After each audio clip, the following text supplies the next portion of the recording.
Hello students, आज आपण बघणार आहोत इयत्ता 10वी मराठी अक्षर भारती या पुस्तकातील धडा क्रमांक 7 फुटप्रिंट्स. या धड्याचे लेखक आहेत डॉक्टर प्रदीप आवटे. ग्लोबल वॉर्मिंगमधून आपल्या धरणीमातेला वाचवण्यासाठी वृक्ष संवर्धनाबरोबरच वैयक्तिक वाहनांऐवजी आपण सार्वजनिक वाहतुकीचा व्यवस्थेचा अधिकाधिक वापर केला पाहिजे अशी आणि याच्यासाठी आपण आपली जीवनशैली बदलली पाहिजे हे असा संदेश आपल्याला प्रस्तुत पाठात लेखकाने दिला आहे. तंत्रज्ञानाद्वारे आपल्या पृथ्वीला प्रदूषणापासून कसं वाचवायचं याची शिकवण देणारी ही एक विज्ञान कथा आहे. अभिषेकनं दार उघडलं आणि कामवाल्या रेखामावशी आत आल्या. आल्या आल्या त्यांनी किचनमधील सिंकमध्ये वाट पाहणाऱ्या भांड्यांकडे आपला मोर्चा वळवला. रेखामावशी ह्या कामवाल्या होत्या ज्या अभिषेकच्या घरी कामासाठी होत्या आणि त्यांनी काय केलं, कामाला आल्या आल्या भांड्यांकडे आपला मोर्चा वळवला. अभिषेकला आज उठायला उशीरच झाला होता. काल त्यांच्याकडे सुमित आला होता कानपूरहून. सुमित म्हणजे अभिषेकचा आतेभाऊ. तो IIT कानपूरला शिकत होता. काल संध्याकाळी सुमित आल्यापासून गप्पांसोबत सुमितच्या लॅपटॉपवर त्याने केलेले नवे प्रोजेक्ट अभिषेक पाहत होता आणि त्यामुळे रात्री झोपायला 2 वाजले.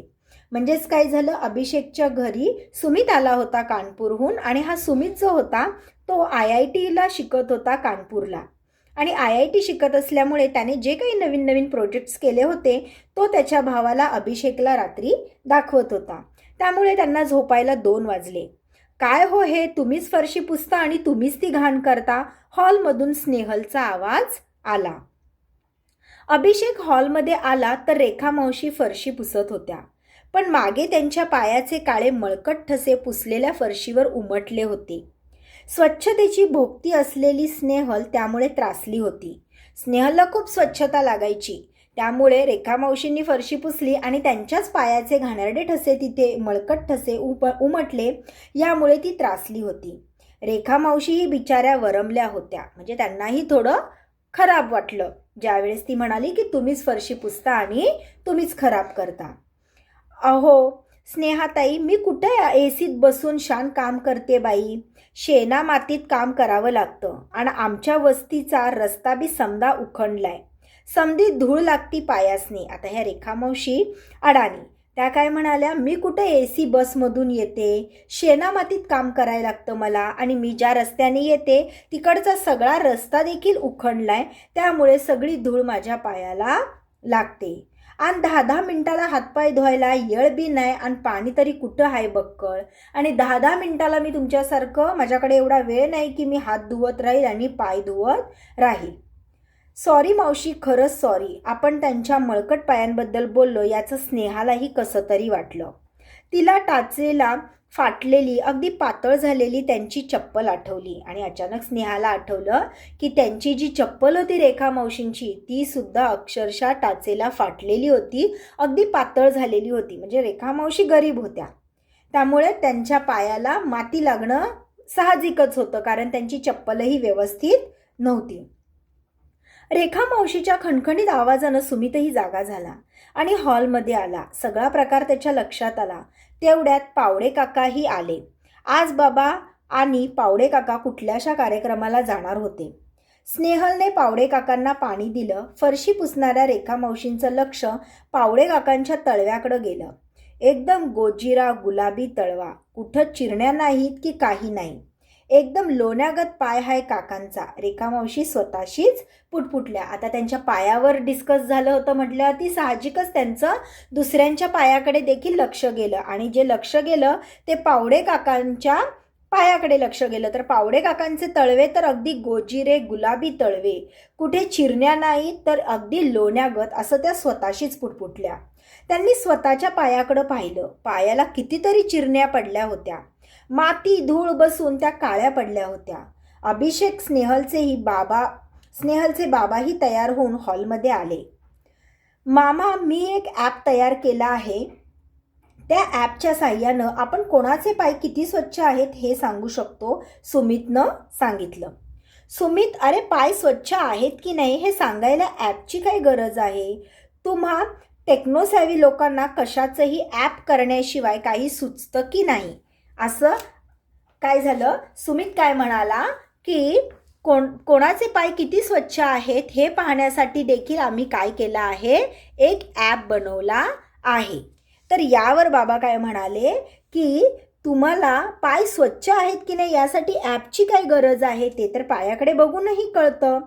अरे सगळ्यात भारी ॲप डोक्याच्या कवटीत आहे, हे विसरलात की काय तुम्ही लोक. बाबांनी अनाठायी टेक्नॉलॉजीबद्दलची आपली मळमळ व्यक्त केली. मामा गंमत तर बघ तू माझ्या ॲपची, त्याचं नाव आहे फुटप्रिंट्स. असं म्हणत सुमितनं आपला स्मार्टफोन काढला.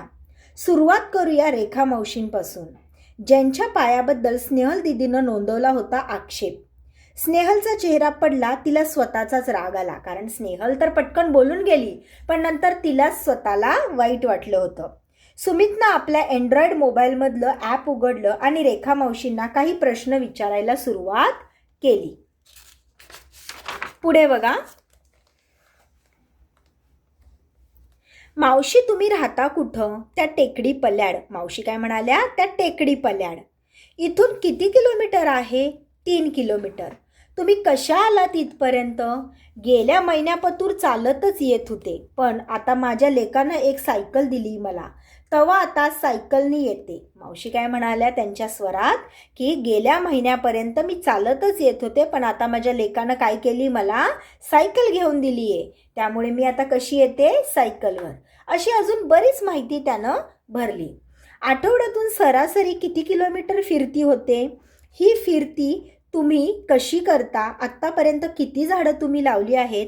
रेखा मावशी फिरायच्या पायीच, कधीतरी सायकलनं.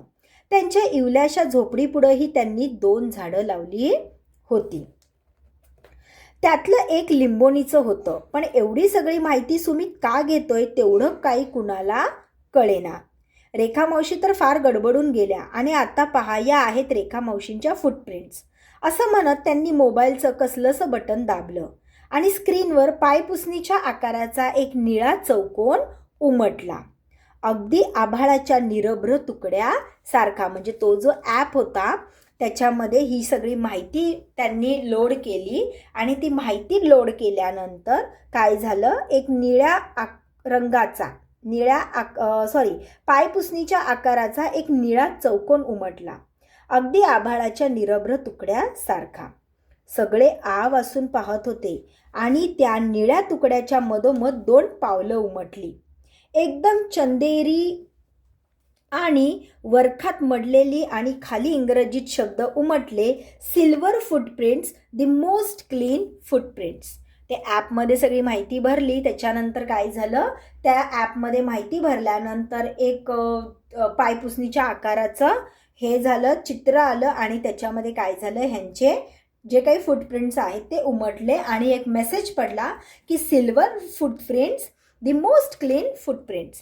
वा, पाहिलं रेखा मावशीचे पाय चंदेरी आहेत, एकदम स्वच्छ, झऱ्याच्या स्फटिक स्वच्छ पाण्यासारखे.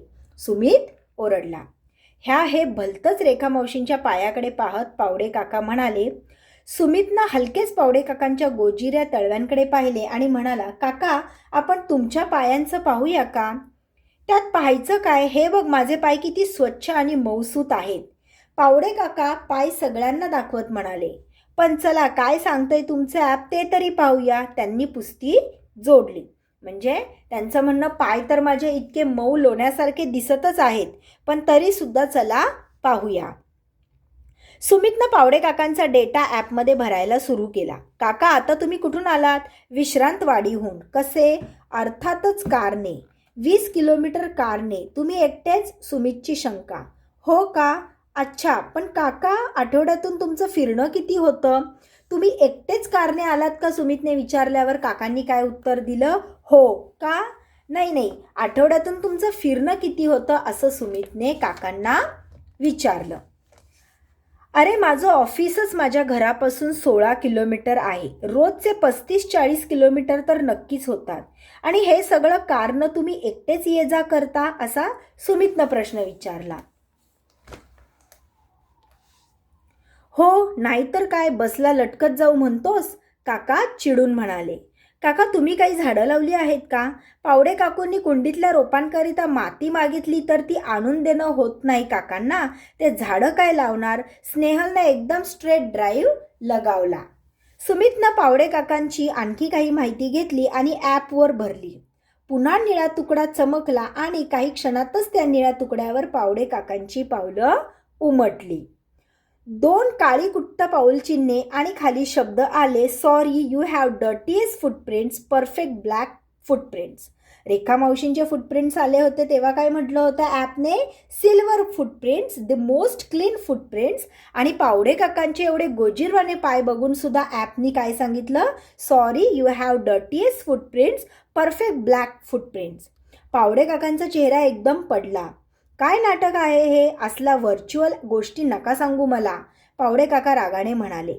सुमितनं त्यांच्या नाराज चेहऱ्याकडे पाहिलं आणि तो समजावणीच्या सुरात म्हणाला, माफ करा काका, पण ही पावलं व्हर्च्युअल नाहीत, उलट पक्षी ती अधिक खरीखुरी आहेत. काका, हे ॲप आपल्या दैनंदिन व्यवहारात आपण किती कार्बन वातावरणात सोडतो हे मोजतं. थोडक्यात आपल्या जीवनशैलीतून उमटणाऱ्या आपल्या कार्बन प्रिंट्स रेखाटतं. त्या आपापल्या उघड्या डोळ्यांना दिसत नाहीत. आता तुम्ही 20 किलोमीटर अंतर तुमच्या कारनं येता तेव्हा तुम्ही किमान 1 लिटर पेट्रोल जाळता, म्हणजेच त्यांच्या दुपटीहून अधिक कार्बन डायऑक्साईड वातावरणात सोडता.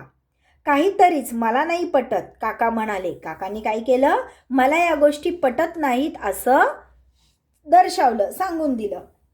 काका, हे एक शास्त्रीय सत्य आहे. तुमच्या कार्बन सोडण्याच्या प्रमाणावरून तुमच्या पावलांचा काळा रंग ठरतो.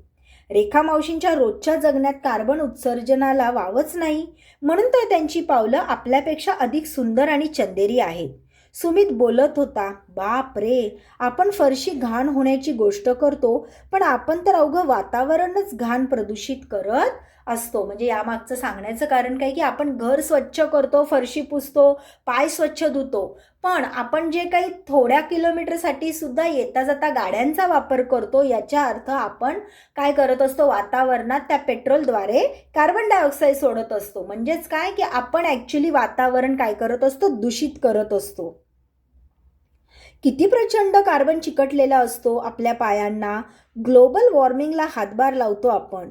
तापानं फणफणली आपली धरती. आपल्या पायाला चिकटलेला हा कार्बन आपल्याला धुवायला हवा. मी ठरवलंय, मी कॉलेजला जाताना सायकल वापरणार. मला माझे पाय रेखा मावशींसारखे चंदेरी हवेत, स्नेहल घाईवरून म्हणाली. तिला हे पटलं की रेखा मावशींचे पाय काळे दिसत आहेत, पण ॲक्च्युअलमध्ये त्या काय करत आहेत? आपल्या प्रदूषणाला टिकण्यासाठी मदत करत आहेत. त्या कोणतंही प्रकारचं कार्बन डायऑक्साईड त्यांच्यापासून काय मिळत नाही, या वातावरणाला मिळत नाहीये. अभिषेक भारावून म्हणाला, माझ्या तर कॉलेज समोरच बसस्टॉप आहे. आजपासून मी बसनंच ये जा करणार. ठरलं एकदम. खरे पोरांनो, आजकाल चालणं, सायकल वापरणं विसरूनच गेलोय आपण. अगदी कोपऱ्यावरून भाजी जरी आणायची असली तरी आपण बाईकला किक मारतो आणि पुन्हा व्यायामाकरिता वेगळं मॉर्निंग वॉकचं नाटक करतो. बसनं प्रवास करणं तर आपल्याला कमीपणाच वाटतं, पण आपल्या पायांना चिकटलेला कार्बन प्रमाणात ठेवण्याकरिता public transport is a must, अभिषेकचे बाबा म्हणाले. अभिषेकच्या बाबांनी काय सांगितलं की आपण स्वतःकरता कार गाडी न वापरता पब्लिक ट्रान्सपोर्ट, म्हणजेच काय की एकाच वेळी भरपूर लोक त्या ट्रान्सपोर्टमधून ये जा करू शकतात. एकट्यापुरती कार आणि बाईक वापरणं प्रदूषणासाठी घातक आहे. रेखा मावशी सगळ्यांचं बोलणं लक्ष देऊन ऐकत होत्या. बोलता बोलता हलकेच त्यांनी आपल्या पायाचे फरशीवरचे ठसे ओल्या फडक्याने पुसून घेतले. पाहिलं किती सहजपणे पुसले आपल्या मळलेल्या पायांचे ठसे रेखा मावशींनी, असं सुमित म्हणाला. पण आपल्या पायांचे वातावरणावर उमटलेले ठसे मात्र आपल्याला इतक्या सहजतेने नाही बरं पुसता येणार. त्याकरता आपल्याला झाडं लावावी लागतील. आता हे जे काय आपल्याकडनं मळकट ठसे वातावरणात पसरलेले आहेत, त्यांना कंट्रोल करण्यासाठी, त्यांना नियंत्रित करण्यासाठी आपल्याला काय करावं लागणार आहे? झाडं लावावी लागतील. या हिरव्या गर्द झाडांनी आपली काळीकुट्ट पावलं थोडी तरी उजळ होतील. सुमित भरभरून बोलत होता. हो ना, नाहीतर आपण असेच धावत राहू, मळलेल्या पायांची माणसं बनून. पावडे काका बोलले आणि त्या निळाशार तुकड्यावर चांदणं उमलल्याचा त्यांना भास झाला. म्हणजे बघितलं मुलांनो, किती सुंदर याच्यामध्ये एक विज्ञान कथा सांगितली आहे आणि खूप सुंदर. म्हणजे अभिषेकचा जो आतेभाऊ सुमित यानं फुटप्रिंट्स नावाचं एक ॲप सर्वांना दाखवलं आणि त्याद्वारे सर्वांना चांगला विचार करायला त्याने लावला. कारण हल्लीच्या जे काही सुखसोयींमुळे आपण नकळत प्रदूषणात काय करत असतो, भर घालत असतो आणि भविष्यकालीन भीतीदायक वातावरण निर्माण करत असतो. याचं भान देणारी काय केलेली आहे, एक विज्ञान कथा आपल्याला आज या धड्यामध्ये पाहायला मिळालेली आहे. चला तर मुलांनो, आपण आता लवकरच नेक्स्ट धड्याकडे भेटू. थँक्यू.